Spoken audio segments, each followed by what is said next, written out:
Spring football is less than 2 weeks away, and now we're seeing rumors that Miami might lose two of their assistant coaches. What's going on?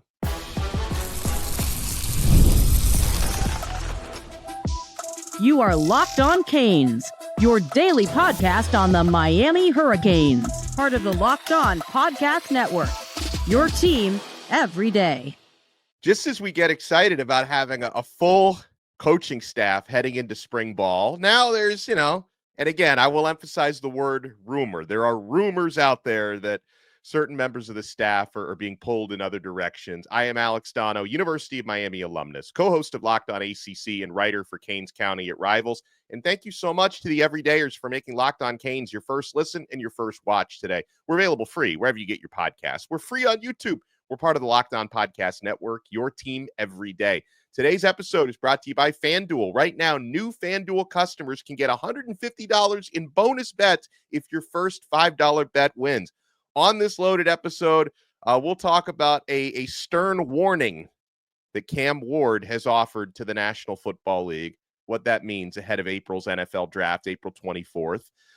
Surprise, surprise, Miami has been named a big offseason winner. We'll talk about that and why it's time to finally win the ACC, please. But talking about all these coaching rumors, it's Tuesday, right? It's a Truth Teller Tuesday. Yes, it is. Got the man, Bruce Warner, with us. So Bruce, here we go with this nonsense. Here we go. Oh, by the way, I have to do this. I told you before I was going to do it, and I'm doing it now. Let's do it. Okay.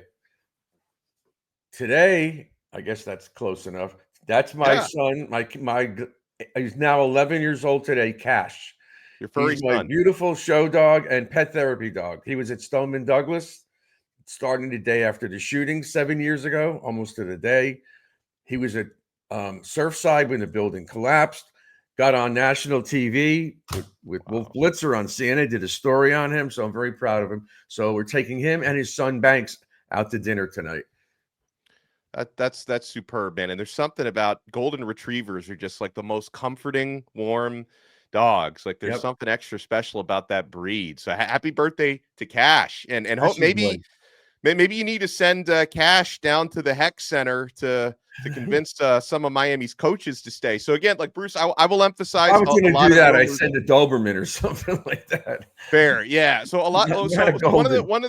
So let's dissect this one first, because I think there's more substance to the rumors about Kevin Beard, in my opinion. So Miami wide receivers coach, who is going to be, if he stays on the staff, going to be entering his third year back at the U on Mario Cristobal's staff. And, I know that for the past couple of months, I've seen rumors like, hey, maybe Kevin Beard might make the jump to the NFL, which, would be understandable because that's a step up if you were to get a coaching job, coaching receivers in the NFL. But over the past couple of days now, the rumor, and I think that this is real, at least from Syracuse's side, that Syracuse Orange, who've got an opening now at receivers coach, they really like Kevin Beard, and they're targeting Kevin Beard. Now, I don't view Syracuse as a step up from Miami. It's a lateral move at best. However, there are, there's some chatter out there that like Beard doesn't have a new contract yet with Miami, and that it would require like a real commitment, including a financial commitment, to keep him here, that the Syracuse interest is real, Bruce, and there is no resolution yet as to whether Beard is staying or going. Well, first of all, Miami has to have a say in this. So Syracuse can say what they want, but I don't know the real reasons as to why his contract expires and they haven't renegotiated it yet. The fact that now, if you're saying it's true, I guess it's true. I don't think there's some sort of an agent trying to play one against the other and try to fool Miami. I don't think that's what's going on. Just to be clear, what I say is true is it's true that Syracuse is interested. That doesn't mean he's leaving, but I think the Syracuse side of it is true. All right. So any way you look at it, that's still leverage in his basket to get more money for Miami, and he deserves it. Wasn't he like recruiter of the year 2 years ago or something? So everybody loves him. And supposedly his contract runs out in March. I don't know if that's true, but still, you got to keep this guy. You just brought in Damian, and you got another guy who wants to be here. Listen, I know him. I know both of those guys. I talked to Kevin. He loves it here, but it's a job. It's a business and a family. But they have to do what's right for him. Do I think a year from now he'll be here? Probably not. I think he can get a better job if he stays here one more year. You got Carson Beck coming in here. So your receivers should be catching balls all over the place. And I believe that. And so I think what's going to happen is that he's going to stay here. I believe he stays here. I mean, what's the upside to go to Syracuse? Seriously. And their offense isn't so good. They lost their quarterback. I guess they lost other people on the offensive side. They did, including Aronde Gadsden in the second, and losing him. Yeah, so I just think it's going to get worked out. Although it's real and it's scary, unless there's something that happened, there's some friction between him and Mario, or you keep hearing stuff like Mario makes these guys work 20 hours a day. I don't think that scares him, because I don't know if anybody could work 20 hours. Between eating and going to sleep, there's not much time left. So that can't be true. Maybe he's on call 24 hours a day, which could be. That could be. So, people make up this stuff. He works. What is he doing in an office? Come on. And if that was the case, he would have called me to get divorced, because the wife would have called me up and said, "Get me out of here." So anyway, as far as the coach Harris, that I don't know. Yeah. So hold on. Let me set the table for that real quick. So Will Harris, who, Miami just hired him 5 days ago, maybe 5 days ago, Miami hires Will Harris away from Florida, defensive backs coach, who we're all very excited about because he's an excellent football coach and a top-notch recruiter, like an absolute elite recruiter. And so this, from what I can tell, Bruce, this is why, I put more stock into the Kevin Beard rumor than this one, because I only see the rumors that Will Harris, who just got to Miami, is about to allegedly make a jump to the NFL. I haven't seen it from super reliable news outlets. So the guy who reported this, and listen, I think this guy has been right about some things. He's an enthusiast of the Florida program, and he probably knows some people there. But a grown man who calls himself Silk has reported that Will Harris is already going to be leaving Miami to make a jump to the NFL, and of course all the Gator fans are running with it, and social media rumors are getting spread the way that they usually do. But according to Gary Furman at Kane Sport, Will Harris was in the office all day yesterday in Coral Gables. So I don't know, outside of one guy who covers Florida and is a bit of a troll about it, saying that Harris is about to leave for the NFL. I haven't seen it from anybody reliable yet. Where would he get this from? Who was he talking to in the Saints organization? Well, he claimed he heard it directly from Harris. He claims he heard it directly from Harris. When? Before he left to come here, or after he got here? Supposedly after. I don't know. Come on, and nobody else knows about it. Harris tells this guy. This older guy named, I'm an old guy named Truth Teller, but that doesn't mean I'm telling the truth all the time. Listen, look, would I be shocked? Of course not. Not anymore. Nothing shocks me anymore. Yeah, but exactly. Nothing shocks me in this era of college football. If we found out that Carson Beck is changing his mind, he's going to Colorado to play with Dion, it wouldn't surprise me. Nothing surprises me anymore. Nothing. Yeah, well, and again, it's so I've got to, no disrespect to the grown man who calls himself Silk. I've got to hear a little bit more corroboration on this. But again, this dude, he knows Florida. He's been right about some things in the past. He's been wrong about some things. I remember supposedly the same guy said that there was no chance that Adarius Hayes was going to flip from Florida to Miami, and that happened. He probably spoke to Hayes, and then Hayes told him, "I'm staying in Florida," and then he fooled him. So forget this. I don't want to talk about this nonsense anymore. Hold on, but I will say this: that if Miami were to lose coaches in the upcoming days, if it does happen, and maybe it won't, maybe the staff stays complete the way it is right now. But this is not a very good time to lose coaches, Bruce. Less than 2 weeks away from spring ball. It never really is a good time to lose coaches. Although I think Miami would get a lot of people calling and screaming, "I want to be the wide receivers coach. I want to be the DBs coach." It's really starting to pick itself up nationally, Miami. So, but I don't know about that. Does he have a contract, Harris?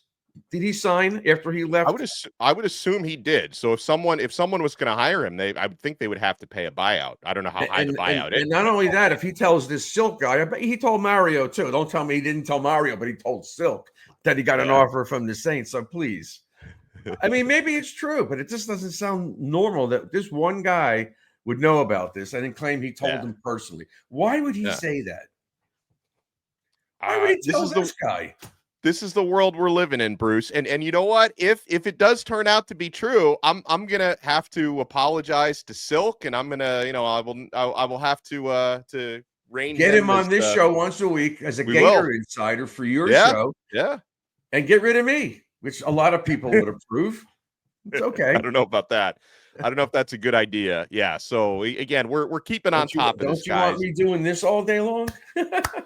I never want to see you do that again. Quite frankly, that's ugly. I don't want you doing that, or I don't want you doing the chop or the chomp. All right, we got a lot more to talk about on this episode of Locked On Canes because Miami has been crowned top winners of the transfer portal. But I know the truth teller is tired of hearing that stuff. He's tired about the offseason champ stuff. Miami going to finally win the ACC this year. You want to keep it locked, my friends. We're only getting started on this brand new episode of Locked On Canes. This is a message from sponsor Intuit TurboTax. Taxes was dealing with piles of paperwork and frustrating forms, and then waiting and wondering and worrying if you're going to get any money back. Now, Taxes is easily uploading your forms to a TurboTax expert who's matched to your unique tax situation. An expert who's backed by the latest technology which cross-checks millions of data points for 100% accuracy. While they work on your taxes, you get real-time updates on their progress. And you get the most money back, guaranteed. All while you go about your day. No stressing, no worrying, no waiting. Now this is taxes. Intuit TurboTax. Get an expert now at TurboTax.com. Only available with TurboTax Live full service. Real-time updates only in iOS mobile app. See guarantee details at TurboTax.com/guarantees. Thank you so much for making this episode of Locked On Canes your first listen and your first watch today. For your next listen, check out Locked On ACC. Kenton Gibbs and I have a great time taking you through all the big storylines in the ACC. On our latest episode, we had Brian Smith from the Portal podcast on.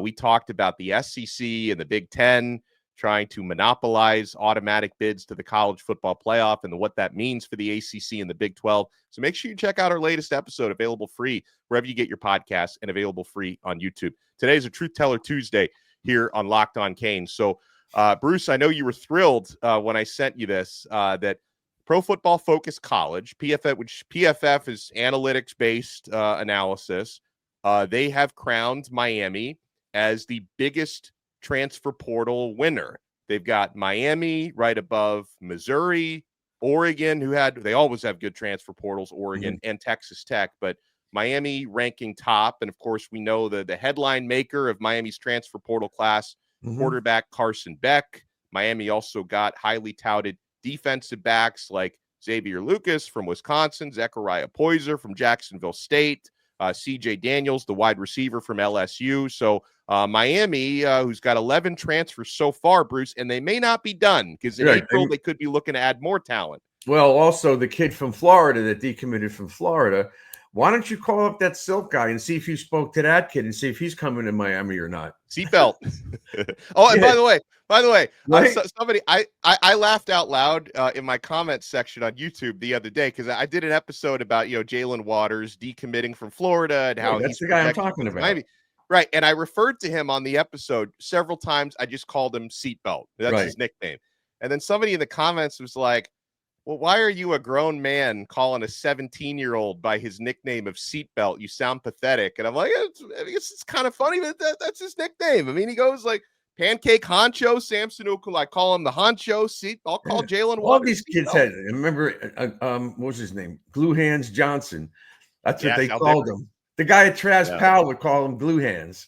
Yeah, and then he dropped every ball. Look. The glue dried up, I guess. They had to stick them. But look, all this offseason stuff was great. I saw that. You say I'm not. It doesn't matter to me. It means to me what they do in this during the season. Look at last year. We got Barron. We got the other defensive tackle from Michigan State. We got the kid that played the national championship game for Washington playing safety for us. Yeah, Mish and this guy and that guy. And what happened? Our defense was the worst it's ever been.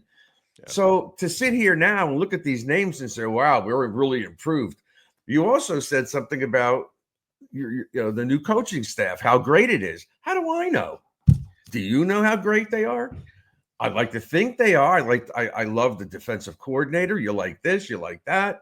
Mm-hmm. But we don't know. We don't know if these kids are going to respond. We don't know if our kids are good enough. We lost a lot of talent. So on paper, I love all this stuff. Yeah, I think our offense and our defense will be way more balanced than it was last year. Last year was a joke. It was like watching a pinball game, and then it was like watching a fly walk up a drape. It was just two opposite ends of the spectrum. So, yeah, I'm excited about it. I know you get more excited than I do because I try to, temper my excitement. But how can you not? We haven't played a game yet. Right. Well, I'll say this. Miami has enough talent, Bruce, that they should be in the ACC championship game. And I understand Clemson are going to be the ACC favorites because they just won the conference and their team is probably going to be a little bit better even next year than it was last year. Okay. Yeah, you might be right. So, but I get that. But still, Miami technically has, if you go by the blue chip ratio, right, Miami technically has the most talented roster in the ACC. I ran the numbers on this. Miami and blue chip ratio means the percentage of your roster that's made up of former 4- and 5-star recruits coming out of high school, blue chippers. So right, Miami has the highest blue chip ratio in the ACC with Clemson at number 2 and Florida State at number 3. Now, I don't expect Florida State to be the third best team in the conference, so the blue chip ratio can sometimes lie. But Miami technically, Bruce, has the most talented roster in the ACC. And when it comes to their transfer portal class, Pro Football Focus named Miami the biggest winners of the transfer portal. If you go by the 24/7 Sports ranking, Miami's got the second highest average of talent through the portal, with Oregon being number 1, Miami being a close second. But that also means Miami had the top transfer portal class in the ACC. I think 3 years in a row, the top recruiting class in the ACC. You've got Carson Beck at quarterback this year. Still haven't gotten to the ACC title game yet, despite all the things you're saying. That's the thing. So I said they got to get through this negative year. And you're Mr. Positive, which is okay. I'm not negative. I'm just tempering everybody's enthusiasm. We got the great. This is the best staff, and we got Carson Beck. That's all great.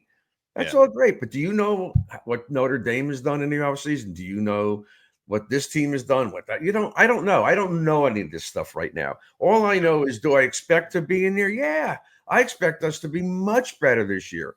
I think there's a lot of emphasis on what should have been emphasized 2 years ago when Guidry got here, but it wasn't good.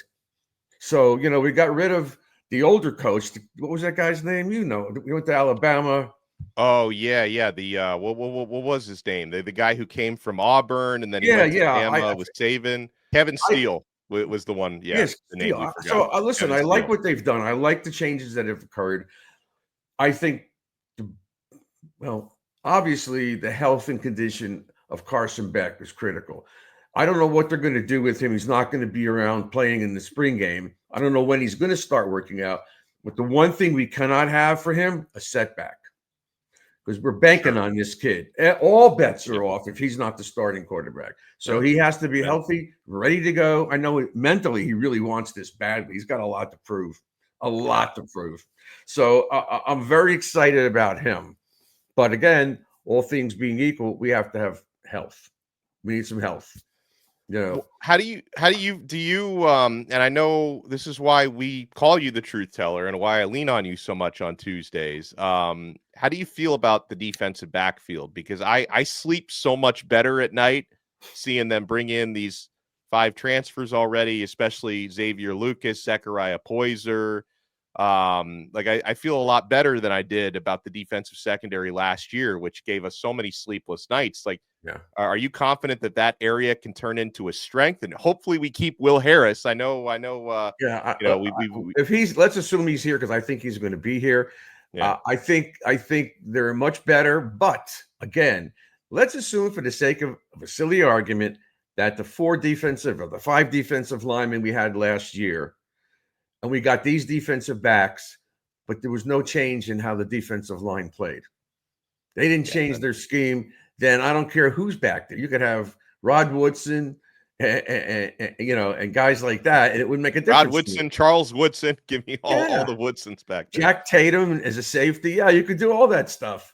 But you know what? It might not matter. So to me, it's a combination of our Heatherman and the defensive scheme he's going to put in there, and Damian and Jason with that pass rush. Now, if that pass rush is dynamite, I think that secondary is going to be picking off a lot of balls. I just do. I think they're more athletic. They're more physical. And then again, we still have the other question mark.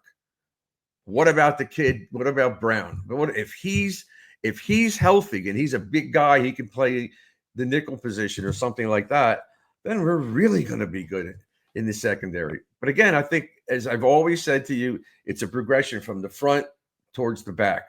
And I guess Gibsy was the other way around, from the safeties. That's what he was looking to do. Right.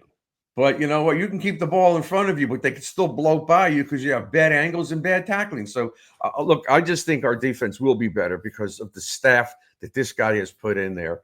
And, and that's what I said. I think it's going to be a more balanced team. The offense might not be as wild, scoring 40, 50 points a game, but I think that they're going to be better all around. And they could very easily go win 10 or more this year. And I would lean a little bit more on the run this year, really for the sake of assuming you're going to be ahead in a lot of these games, kind of like when they were ahead 21-0 against Syracuse. You can you can manipulate the clock so much more if you rely on that running game a little bit more. And Miami, actually, despite the fact that it was a pass heavy offense last year, Miami was still 31st in the country in rushing, which is really good, and 6th in the country in average yards per carry, which is elite. Yeah, that was great. I think you can lean on that a little bit more, have a top 20, top 15 rushing offense this year with Fletcher and Lyle and company. And that's going to help you close out some of these games because you're not, if your defense isn't allowing. You're right, Alex. Alex, in theory, you're right. But what happens if they stack 7 or 8 in the box to shut that run down? Then you got to throw the ball. Well, and sure. And then Carson Beck works his magic. Yeah. Yeah, he has to. So I don't know if you can predict they're going to run the ball 65% of the time. You don't know. To dictate, but sometimes you just I don't care what the defense does. This is what we're doing. We have enough backs. Those 2 guys are great to be able to control the ball whenever we want. We really should.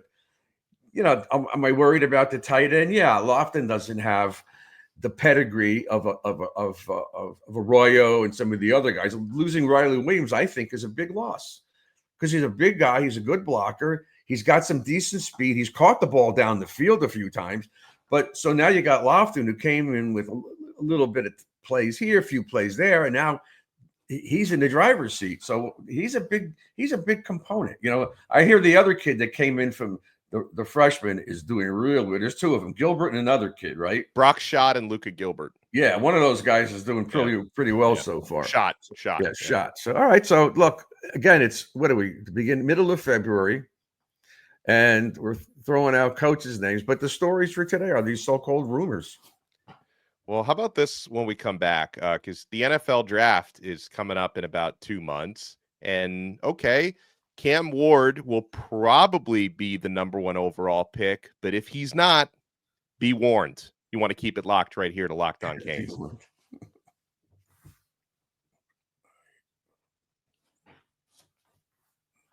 Thanks for making Locked On Canes your first listen and your first watch today. For the everydayers, if you want to take your everydayer experience to the next level, sign up to become a Locked On Canes insider. Include the link in the show description below. Take one-on-one questions and answers with you guys. You get text directly from my phone to yours and vice versa.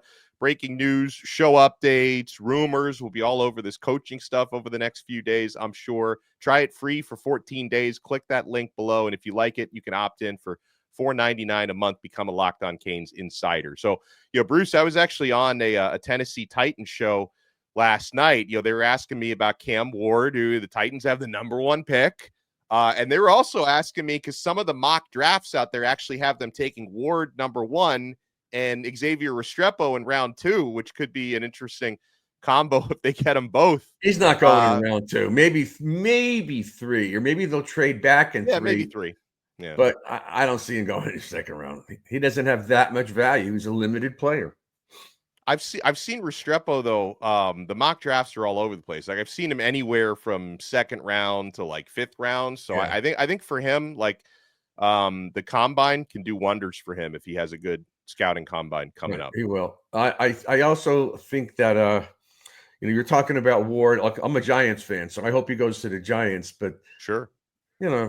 I don't know what pick do the Giants have? Third, fourth? Yeah, third. They had the first pick, but 2 weeks. Yeah, they blew it. They upset somebody. They beat somebody. Yeah. It was the Saints or somebody they beat. Like idiots. They blew it. They could have had their choice. They could have traded back and gotten a lot of picks. Yeah. Nope, not those dopes. That's why they're one of the worst franchises. Yeah, I remember like the Giants GM was at the Pop-Tarts Bowl watching, Cam Ward for that glorious first half that he played. So I know the Giants really like Ward, but it's obviously the Tennessee Titans are the team in the driver's seat. So they're either going to have to pass on him or the Giants or somebody else would have to trade up. And here's what Cam Ward said per Adam Schefter. He said, okay, you're either going to draft me or you're not, Ward said. If you don't draft me, that's your fault. You've got to remember you're the team that's got to play me for the rest of my career, and I'll remember that, Cam Ward said.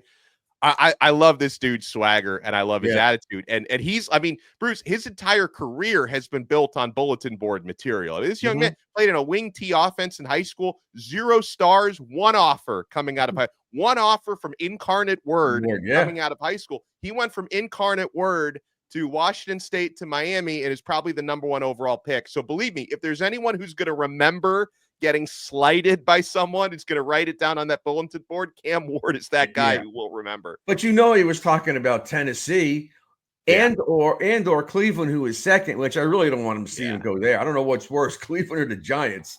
Because at least Tennessee, whatever. But I don't want him to go there because I want to root for this kid. I'm not a Tennessee fan. Yeah. But if he goes to the Browns, I guess I'll root for him. But I want to see him on the Giants.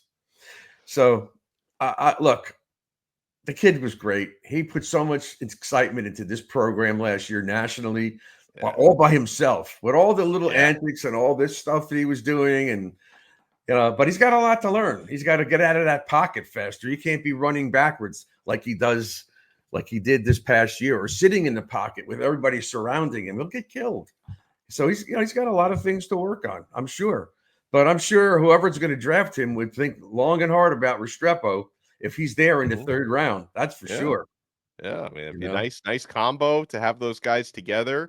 Totally. All right, so we've had a fun one today. Well, fun and not so fun, because anytime you talk about rumors about coaches possibly leaving, 13 days before spring practices begin, it can be a little bit stressful, but that's the off season, folks. Hey, we got some good news, though. I've been telling you that I've reached out. I told you I talked to Donnie Solinger, and he's going to try to get us Butch in the next 2 or 3 weeks. I talked about. I'm trying to get. Oh, actually, I did. I already texted with Damian Lewis, and he said yes. He said absolutely, he'll be on the show. So we'll try to get Damian on.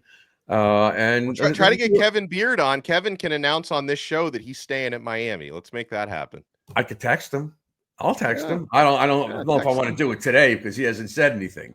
But if he says he's staying, then I'm definitely going to text him and ask him if he can come on. Exactly. I don't want to say, you want to come on the show? He says, as soon as I get up to Syracuse and sign my contract, I'll be on your show. Forget it. We don't need you I want him on with us, not with Jackson Holzer from Locked On Syracuse. That's not what I want. Who the hell would we get if he does bolt? That's the thing.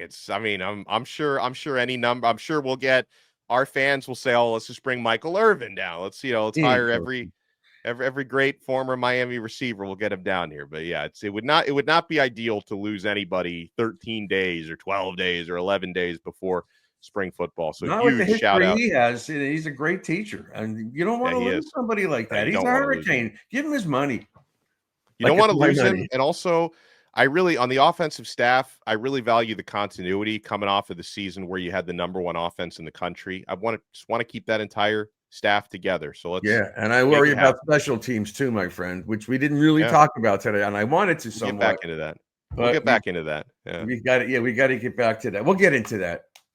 Get into it. Huge thank you to the truth teller, Bruce Warner, who always brings it strong here on a Truth Teller Tuesday. Huge thank you to all of you guys for making Locked On Canes your first listen and your first watch today. Make sure you follow us on X at Locked On Canes, and we'll talk to you again next time on another episode right here on the awesome Locked On Podcast Network. Your team every day.